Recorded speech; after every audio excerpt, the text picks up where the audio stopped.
morning, and thank you for joining me on the path to liberty. It's Monday, July 12th, 2021, and on this episode, I've got example number, 304,588, showing how partisan hackery is destroying liberty. That is, party first over any principle, whether it's liberty, the Constitution, or anything else.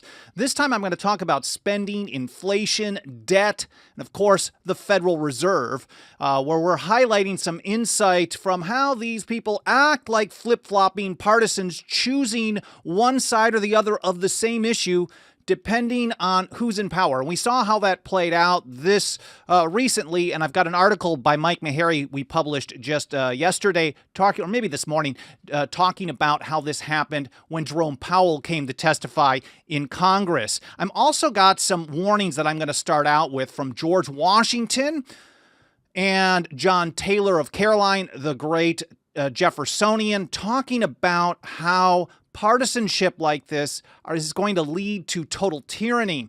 And then I'm going to wrap it up at the end with views on choosing one party over the other from frenemies John Adams and Thomas Jefferson. But first of all, before getting to that, my name is Michael Bolden. We broadcast live every Monday, Wednesday, and Friday at 9:30 a.m. Pacific time from here in my home office and studio in downtown Los Angeles for the 10th Amendment Center.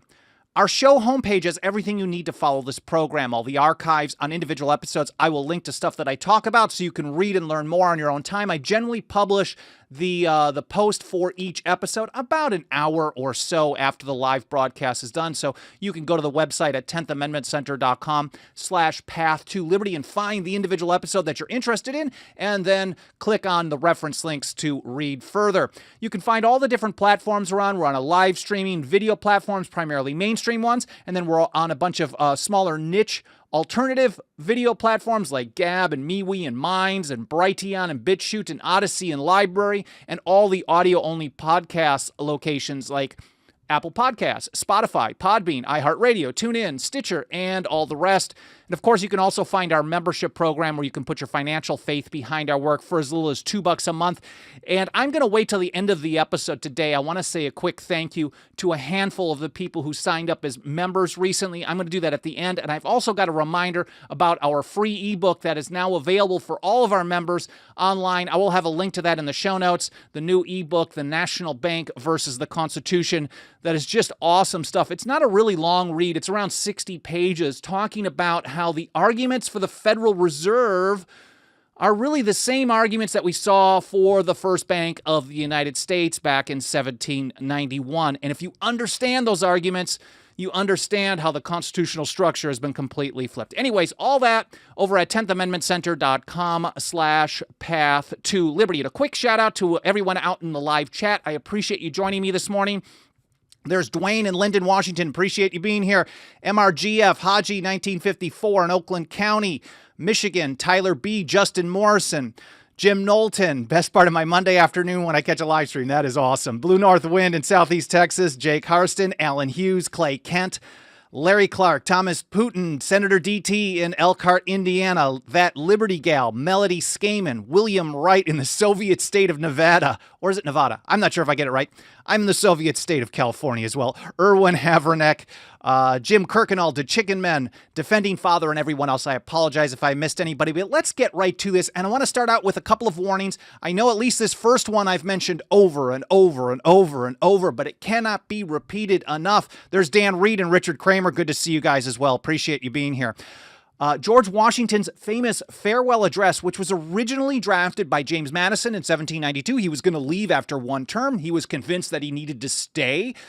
And then it was kind of revisited by Alexander Hamilton. So Hamilton, Madison, and Washington all played a part in the language of this. And the farewell address is absolutely incredible. It was September 19th, 1796. And in this section, he covered so many issues in this. But in this one, he talks about factions, basically the two-party system of one side trying to get control over the entire system, and then the other side trying to get the control over the entire system. As my friend Tom Woods said many times, it's like we have a low-grade civil war every 2, 4, 6 years, and that's not the system of the founders, because when you have all powers centralized in one area, of course, everyone's going to see everything as a life or death political issue. And we got to that point, according to George Washington, by choosing party over principle. And this is how he put it: the alternate domination of one faction over another, sharpened by the spirit of revenge, natural to party dissension, which in different ages and countries has perpetrated the most horrid enormities, is itself a frightful despotism. That in and of itself was just a recognition of the history of this type of thing. He saw all through history this type of thing playing out. And George Washington wasn't considered the great historian like some of the other founders and old revolutionaries were, but he certainly was far more well-studied than most of us today. Looking back at history, learning from it, the founders went out of their way to look through history, look through scenarios, structures of power, and recognizing that if you have one scenario with a certain structure there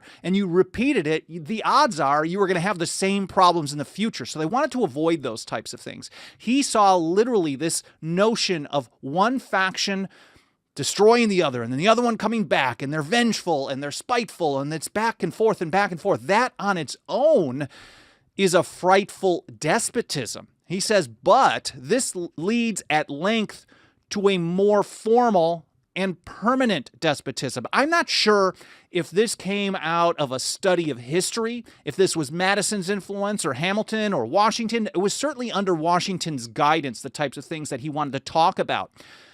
I'm not sure if it was a study of history or if this was a prediction. Either way, it's spot on because it's really what we're facing today. And he put it this way: the disorders and miseries which result gradually incline the minds of men to seek security and repose in the absolute power of an individual. And sooner or later, the chief of some prevailing faction, more able or more fortunate than his competitors, turns this disposition to the purposes of his own elevation on the ruins of public liberty. So Washington was looking back through history, recognizing that factions fighting over each other, controlling the entire country back and forth is a despotism on its own.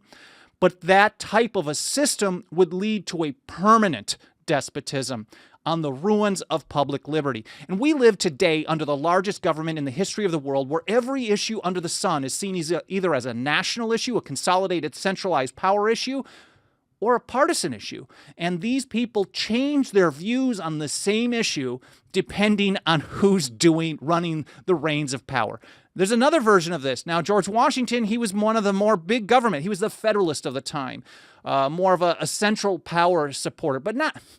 This is only if we're grading on a curve, really, because even the big government people back then, we can maybe exclude Hamilton, who passed away today in history after being shot yesterday in history by Aaron Burr, who, there was a tiebreaker in the Electoral College where actually Hamilton, between Jefferson and Burr, and Hamilton actually urged the Federalists to support Jefferson. He thought Jefferson would be more reliable, I guess. I'm not sure. But anyway, so... John Taylor was a Jeffersonian. He was really a true Federalist. The term Federalist and Anti-Federalist was really, it was a term of propaganda, it was a term of art, because the Anti-Federalists really saw themselves as the ones who supported true federalism, where they saw the Federalist Party as supporting more centralized power rather than decentralized. Anyways, on the opposite end of the spectrum some years later, in 1822, the great Jeffersonian Republican John Taylor of Caroline put it this way in his book, Tyranny Unmasked. He said, "Nations are always enslaved by the ingenuity of creating a blind confidence with party prejudices." This is the same message as George Washington had. Nations are enslaved. The ruins of public liberty is how Washington put it. And here's how Taylor continued. He said, "A reigning party never censures itself." Think about that. Never do you hear about the people in power saying, we probably shouldn't have done that. They always double down. No matter what the issue, they double down and they point fingers at the other side that caused the problem in the first place. Or if they are doing the exact same thing that they opposed when the other team was in power, they find some kind of loophole to say, well, this time it's different. It doesn't matter. They're always in the right and the other side is always wrong. This is fully about party over principle. A reigning party, Taylor puts it, never censures itself. And the people have been tutored to vote under two senseless standards, gaudily painted over with the words Federalist and Republican. Those were the teams of the time, repeated and repeated without having any meaning or conveying any information. And he puts it, I'll add this as well. One party passed the Alien and Sedition laws. Those were the Federalists. The other, the bank and lottery laws. And both, many other laws, theoretically unconstitutional and practically oppressive. This party over principle view leads to the destruction of liberty. And that brings me to Mike Meharry's article. Actually, we published it, I guess over the weekend. It was Saturday. Partisan hackery blinds people to the real problem. And the example that he's talking about here is when Federal Reserve Chairman Jerome Powell went to Capitol Hill to testify before a House committee. He says the questions asked by Republicans and Democrats, along with their accompanying spin, once again spotlights typical partisan hackery in Washington, D.C. And while each team finger pointed at each other, which is what they always do, and I'm finger pointing as I say this, the real culprit got away scot-free. Now, Mike is saying the real culprit for the debt and the spending and the inflation is the Federal Reserve. And this is kind of a chicken or the egg question. Is it the Fed that's the real culprit, or is it the partisan hacks who are okay with the culprit doing whatever it does when they're in charge? So I'm not sure who to blame on this. I think they're all a serious problem. The Fed has to go. It was never authorized by the Constitution in the first place. It needs to be rejected and resisted through alternative means as much as possible, but we'll get to that in another episode. Here's Meharry again. He says, from 2016 to 2020, remember those good old days? Republicans were constantly trying to play up the economy. You'll recall, he writes, Donald Trump claiming it was the greatest economy in history. Trillions and trillions and trillions in spending and debt is somehow the greatest economy in history. This was utter garbage. And a lot of people were okay with hearing that kind of lie because they liked the person in power. And meanwhile, Mike said, Democrats were trying to play it down. Of course. They were saying this is a fake economy. This isn't real. This isn't great. We've got all these other problems that need to be taken care of. Of course, they wanted through some kind of socialist program, but they were trying to play down how good it was because they didn't want to. Their goal was, rather than being consistent in something, they just wanted to make the other team look bad. And that's what both sides do. And Mike says now the roles have reversed. Since the Democrats own the economy now, they're talking about the, quote, great recovery, while Republicans sound warnings. So we really have something that is basically the same economy. Like stock market prices might go up, but that's not really what makes a good economy. We're seeing prices go up. We're seeing inflation, which is the result of printing so much money. We're also seeing people start to say, well, one of the benefits of inflation is higher wages for some people, but they're having to spend so much more. The rent prices, housing prices, you shut down businesses, you restrict supply, and all kinds of stuff costs more money. And the people who get hurt the most are not the white-collar workers, not the people who can work from home, but the people who are working hourly jobs, laborers, people who don't see that impact, that inflation help, as we're supposedly told. It's somehow a good thing. Anyways, he says, in reality, nothing much has changed. This is back to Meharry's article. The, quote, greatest economy ever under Trump was built on borrowing and spending. And today's post-COVID boom is also based on government borrowing and spending. The U.S. government ran trillion-dollar deficits with Republicans in control, and it continues to run trillion-dollar deficits today with Democrats in control. And it may be more, maybe less. Well, it's never less. It always increases. So if we only look back on one term or one previous team being in power, we're always going to say, well, these guys are worse because they're making it worse.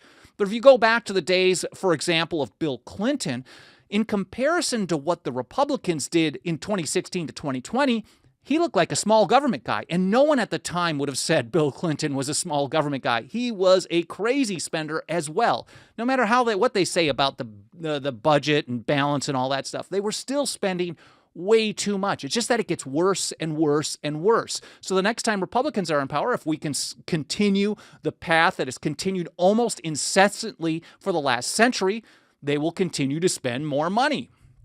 That's how it always is. But most people don't seem to care about this. They prefer team over principle. And here's how Jose Alberto Nino put it in an article we published back in January of 2019. He says, partisanship is one of the illnesses plaguing the U.S. body politic. We see this every election cycle as millions of voters cast straight ticket ballots for candidates just because of the capital letter before their name.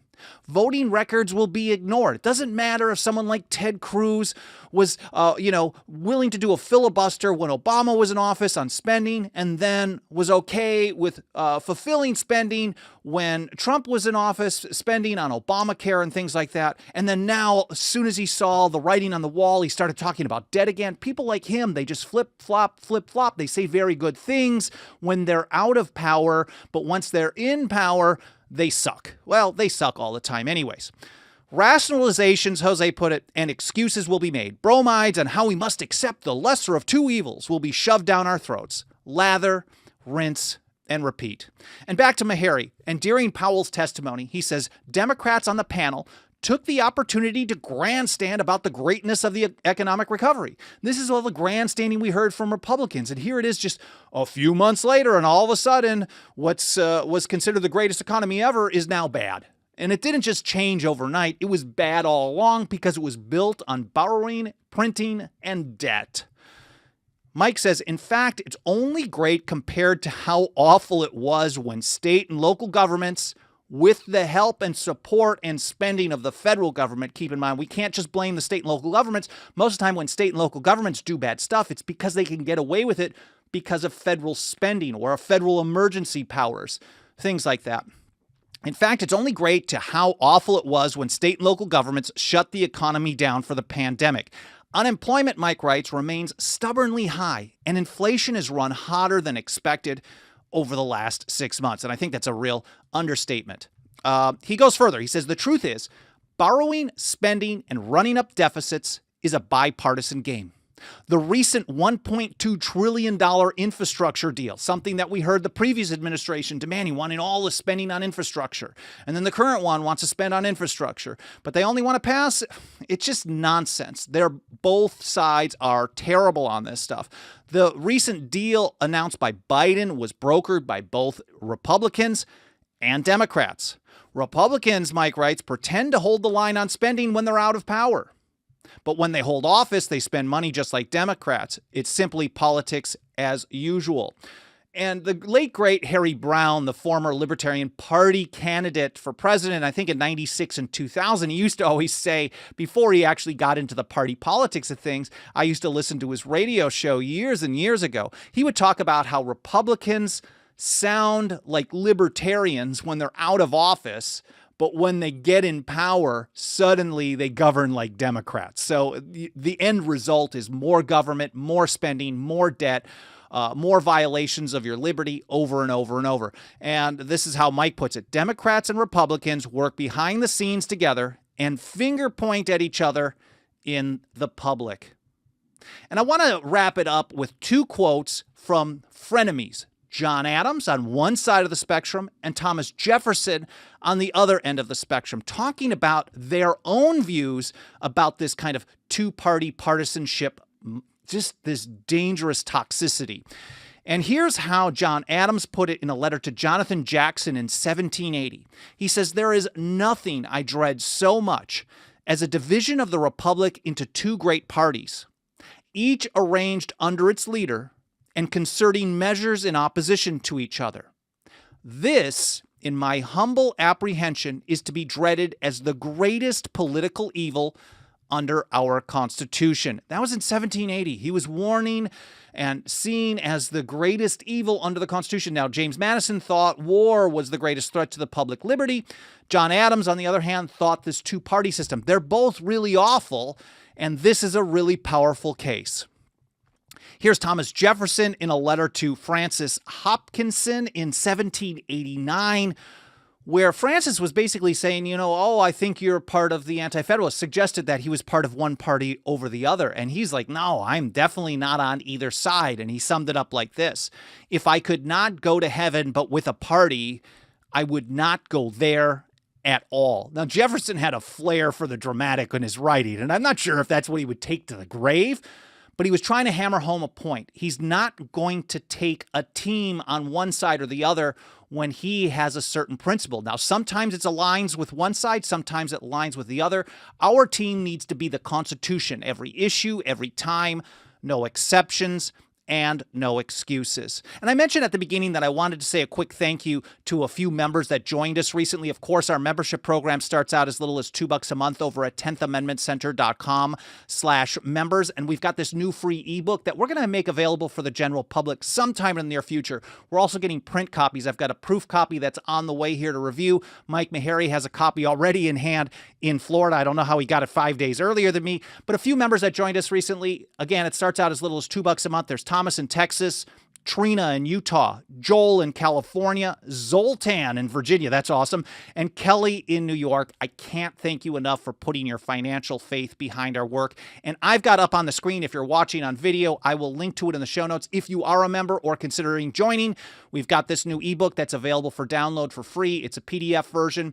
There's an EPUB version and a Kindle or Mobi version available, the National Bank versus the Constitution. And it starts out with the Federal Reserve as the engine that drives the biggest, most powerful government in the history of the world. And it talks about Hamilton's brainchild and the constitutional arguments against it from Thomas Jefferson, James Madison, and Edmund Randolph.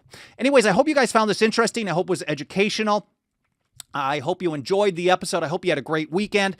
I appreciate you spending some time with me today. If you enjoyed the show, please make sure to smash the like button, leave a review on Apple Podcasts or any other podcast platform, comments in the archives, sharing links. All that stuff helps us trigger the algorithm of the platforms and tells that platform to show the program to more people. I've already mentioned the membership program a bunch of times, so you know what to do with 10thamendmentcenter.com/members. I'll read through some of the comments a little bit later today and see if I can reply to them, or I get a lot of ideas for future episodes as well. You can also email me at team@10thamendmentcenter.com. I hope you enjoyed the show today. I hope it was educational. It wasn't great news, but I think it's an important reminder to recognize that even when one side or the other starts sounding good, we have to zoom out and look at the big picture. And were they saying the same thing a few years ago when their side was probably doing the exact same thing? Anyways, I appreciate you being here. I appreciate you kicking off your week with me. And I'll see you next time here on the Path to Liberty.